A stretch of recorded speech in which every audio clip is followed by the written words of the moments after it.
കേരളം സ്ത്രീകളുടെ കാര്യത്തിൽ ഒരുപാട് വിരോധാഭാസങ്ങൾ നിറഞ്ഞൊരിടം. ഒരു വശത്ത് നോക്കിയാൽ ഉയർന്ന സാക്ഷരത, സാമൂഹിക പുരോഗതി, അങ്ങനെ പലതും കാണാം.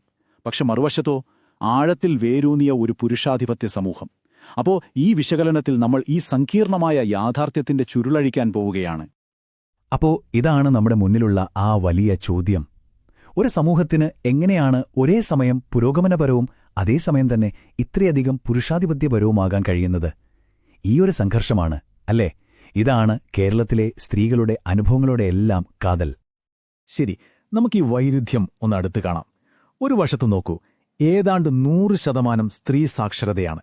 രാജ്യത്തെ തന്നെ ഏറ്റവും മികച്ച ആരോഗ്യ സൂചികകളാണ് നമുക്കുള്ളത്. പോരാത്തതിനെ സ്ത്രീകൾക്ക് സ്വത്തവകാശം നൽകിയിരുന്ന മരുമക്കത്തായത്തിന്റെ ഒരു വലിയ ചരിത്രം തന്നെയുണ്ട്. ഇനി മറുവശം നോക്കിയാലോ, സ്ത്രീകൾക്ക് നേരെ കർശനമായ സാമൂഹിക നിയന്ത്രണങ്ങൾ, അതായത് കർഫ്യൂകൾ, സദാചാര പോലീസ്, പിന്നെ ഇന്നും നിലനിൽക്കുന്ന സ്ത്രീധന സമ്പ്രദായം, കൂടാതെ കൂടിവരുന്ന ഗാർഹിക പീഡനങ്ങളുടെ കണക്കുകൾ. ഈ പുരോഗതിയുടെ കണക്കുകൾക്കിടയിൽ ഒളിഞ്ഞിരിക്കുന്ന ഒരു യാഥാർത്ഥ്യമാണിത്. ഇതാണ് നമ്മൾ പറയുന്ന ആ കേരളത്തിലെ വിരോധാഭാസം. ഈ പോരാട്ടത്തെ ശരിക്കും മനസ്സിലാക്കണമെങ്കിൽ അതിന്റെ ഓരോ ഘട്ടങ്ങളിലൂടെയും നമ്മൾ കടന്നുപോകണം. ഇത് ഒരൊറ്റ യുദ്ധമായിരുന്നില്ല, മറിച്ച് പല പോർക്കളങ്ങളിലായി നടന്ന ഒരു പോരാട്ടമാണ്.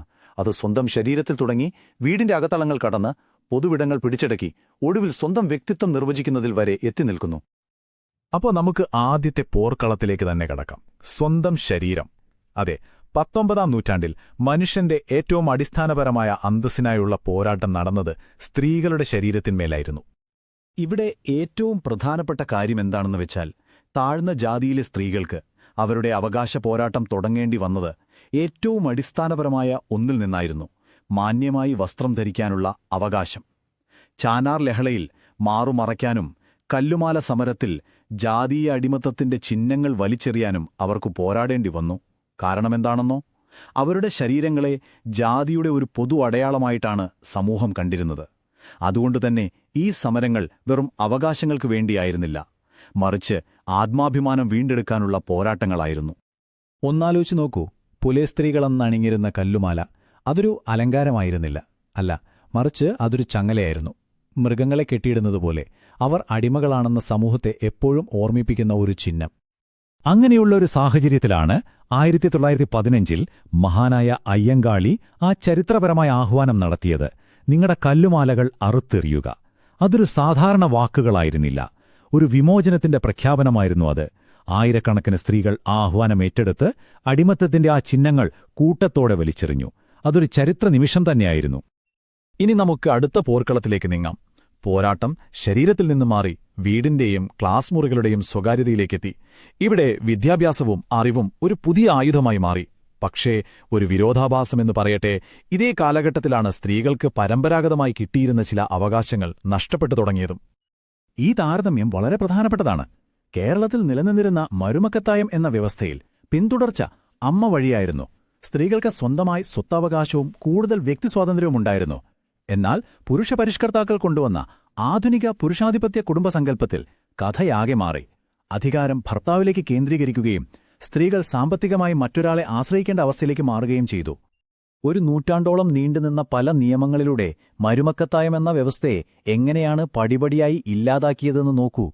പുരുഷന്മാരെ സംബന്ധിച്ചിടത്തോളം ഇതൊരു പരിഷ്കാരമായിരുന്നിരിക്കാം. എന്നാൽ പല സ്ത്രീകൾക്കും, പ്രത്യേകിച്ച് നായർ സ്ത്രീകൾക്ക്, ഇത് അവരുടെ പരമ്പരാഗത സ്വത്തവകാശവും സ്വാതന്ത്ര്യവും നഷ്ടപ്പെടുത്തുന്ന ഒന്നായിരുന്നു. അതായത് ഒരു തരം പുരുഷാധിപത്യത്തിൽ നിന്ന് കുറച്ചുകൂടി ഉറച്ച മറ്റൊരു തരം പുരുഷാധിപത്യത്തിലേക്കുള്ള ഒരു മാറ്റം. അതേസമയം തന്നെ ഉയർന്ന ജാതിയായി കണക്കാക്കപ്പെട്ടിരുന്ന നമ്പൂതിരി സമുദായത്തിലെ സ്ത്രീകളുടെ അവസ്ഥയോ വളരെ പരിതാപകരമായിരുന്നു. അന്തർജനം എന്ന പേര് കേൾക്കുമ്പോൾ തന്നെ അറിയാമല്ലോ, അകത്തുള്ള ആൾ. പുറം ലോകവുമായി ഒരു ബന്ധവുമില്ലാതെ വീടിന്റെ 4 ചുമരുകൾക്കുള്ളിൽ അവർ അക്ഷരാർത്ഥത്തിൽ തളച്ചിടപ്പെട്ടു. ഇങ്ങനെയുള്ള ഒരു സാഹചര്യത്തിലാണ് കെ സരസ്വതിയമ്മയെപ്പോലുള്ള എഴുത്തുകാരികൾ അവരുടെ ശക്തമായ വിമർശനങ്ങളുമായി മുന്നോട്ടുവരുന്നത്. അവരുടെ പാതി പതിവ്രത എന്ന കഥയിലെ ഈ ഒരു വാചകം നോക്കൂ. ഒരു സ്ത്രീയുടെ മൂല്യം അവളുടെ ചാരിത്രത്തിൽ മാത്രം അളക്കുന്ന ആ പുരുഷാധിപത്യ സങ്കല്പത്തിനെതിരെയുള്ള ഒരു ധൈഷണികമായ പൊട്ടിത്തെറിയായിരുന്നു അത്. ശരി, ഇനി നമുക്ക് ആധുനിക കാലഘട്ടത്തിലേക്ക് വരാം. ഇവിടെ പോർക്കളം വീടുകളിൽ നിന്ന് തെരുവുകളിലേക്കും ക്യാമ്പസുകളിലേക്കും, അതായത് പൊതുവിടങ്ങളിലേക്കും മാറുകയാണ്. രാത്രി 9:30. ഇതൊരു സാധാരണ സമയമല്ല. കേരളത്തിലെ ഒരു പ്രമുഖ മെഡിക്കൽ കോളേജിലെ പെൺകുട്ടികൾ ഹോസ്റ്റലിൽ കയറേണ്ടിയിരുന്ന സമയമാണിത്. അതേസമയം അവരുടെ കൂടെ പഠിക്കുന്ന ആൺകുട്ടികൾക്കോ അവർക്ക് യാതൊരു സമയനിയന്ത്രണവും ഉണ്ടായിരുന്നില്ല. ആ വിദ്യാർത്ഥിനികൾ മുന്നോട്ട് വച്ച വാദങ്ങൾ അതിശക്തമായിരുന്നു. അവർ ചോദിച്ചത് ഇതൊക്കെയാണ്: ഇത് ഞങ്ങളുടെ സുരക്ഷയുടെ മാത്രം പ്രശ്നമാണോ, അതോ ഞങ്ങളുടെ മൗലികാവകാശങ്ങളുടെ ലംഘനമാണോ? ഈ വിവേചനം കാരണം ഞങ്ങളുടെ പഠനം തടസ്സപ്പെടുന്നില്ലേ? പ്രായപൂർത്തിയായ ഞങ്ങളെ എന്തിനാണിപ്പോഴും ചെറിയ കുട്ടികളായി കാണുന്നത്? ശരിക്കുള്ള പരിഹാരം സ്ത്രീകളെ പൂട്ടിയിടുന്നതല്ല, മറിച്ച് പൊതുവിടങ്ങളെല്ലാവർക്കും സുരക്ഷിതമാക്കുകയാണെന്നും അവർ വാദിച്ചു. ഒടുവിൽ ആ പോരാട്ടം വിജയം കണ്ടു. 2022 കേരള ഹൈക്കോടതിയുടെ ഈ വാക്കുകൾ ആ വിജയത്തിന്റെ ഒരു പ്രഖ്യാപനം തന്നെയായിരുന്നു. പെൺകുട്ടികളായതുകൊണ്ട് മാത്രം അവരെ പൂട്ടിയിടരുത്. ഈ ശക്തമായ ഇടപെടൽ ആ വിവേചനപരമായ നിയമം മാറ്റാൻ സർക്കാരിനെ നിർബന്ധിതരാക്കി. ഇന്ന് ഈ പോരാട്ടം മറ്റൊരു തലത്തിലേക്ക് കടന്നിരിക്കുകയാണ്. ഇന്നത്തെ പോർക്കളമെന്ന് പറയുന്നത് സ്വയം നിർവചിക്കാനും സാമ്പത്തിക നീതി ഉറപ്പാക്കാനും പരമ്പരാഗത ചട്ടക്കൂടുകൾക്ക് പുറത്ത് സ്വന്തം ഇഷ്ടപ്രകാരം ജീവിക്കാനുമുള്ള അവകാശത്തിനു വേണ്ടിയുള്ളതാണ്. ഇതിലെ ഏറ്റവും പുതിയ ഒരു മുന്നേറ്റമാണ് ക്വിയർ പ്രൈഡ് പ്രസ്ഥാനം. ദൃശ്യത, അന്തസ്സ്, അവകാശങ്ങൾ എന്നീ 3 പ്രധാന ലക്ഷ്യങ്ങൾക്കു വേണ്ടി LGBTQIA+ സമൂഹം നടത്തുന്ന ഒരു സാമൂഹികവും രാഷ്ട്രീയവുമായ പോരാട്ടമാണിത്. ഇത് വ്യക്തിപരമായ സ്വാതന്ത്ര്യത്തിനും സാമൂഹിക അംഗീകാരത്തിനുമുള്ള പോരാട്ടത്തിന്റെ അടുത്ത ഘട്ടമാണെന്ന് തന്നെ പറയാം.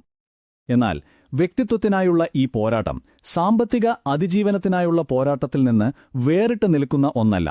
അത് രണ്ടും ഒന്നാണ്. അതാണ് നമ്മളിവിടെ കാണുന്നത്. തൊഴിൽ വിവേചനം നേരിടുന്ന ട്രാൻസ്ജെൻഡർ വ്യക്തികൾ, കടകളിൽ മണിക്കൂറുകളോളം നിൽക്കാൻ നിർബന്ധിതരായ സെയിൽസ് ഗേൾസിന്റെ ഇരിപ്പ് സമരം, നിയമപരിരക്ഷയില്ലാതെ ചൂഷണം ചെയ്യപ്പെടുന്ന വീട്ടുജോലിക്കാർ, ഇവരെല്ലാം പോരാടുന്നത് ഒരേ കാര്യത്തിനാണ്: അന്തസ്സോടെ തൊഴിലെടുക്കാനുള്ള അവകാശത്തിനു വേണ്ടി. അപ്പോൾ നമ്മൾ കണ്ടത് ഒരു വലിയ യാത്രയാണ്, അല്ലേ? ശരീരമെന്ന പോർക്കളത്തിൽ തുടങ്ങി വീടിന്റെ അകത്തളങ്ങൾ കടന്ന് പൊതുവിടങ്ങൾ തിരിച്ചുപിടിച്ച് ഇന്ന് സ്വന്തം വ്യക്തിത്വം നിർവചിക്കാനുള്ള അവകാശത്തിൽ വരെ എത്തിനിൽക്കുന്ന ഒരു നീണ്ട പോരാട്ടത്തിന്റെ കഥ. ഓരോ തലമുറയും അവരവരുടെ പോർക്കളം കണ്ടെത്തി അവിടെ പോരാടി. ഈ പൂർത്തിയാകാത്ത വിപ്ലവത്തിൽ നമ്മുടെ തലമുറയുടെ പോർക്കളം എന്തായിരിക്കും? ആലോചിക്കേണ്ട ഒരു ചോദ്യമാണ്.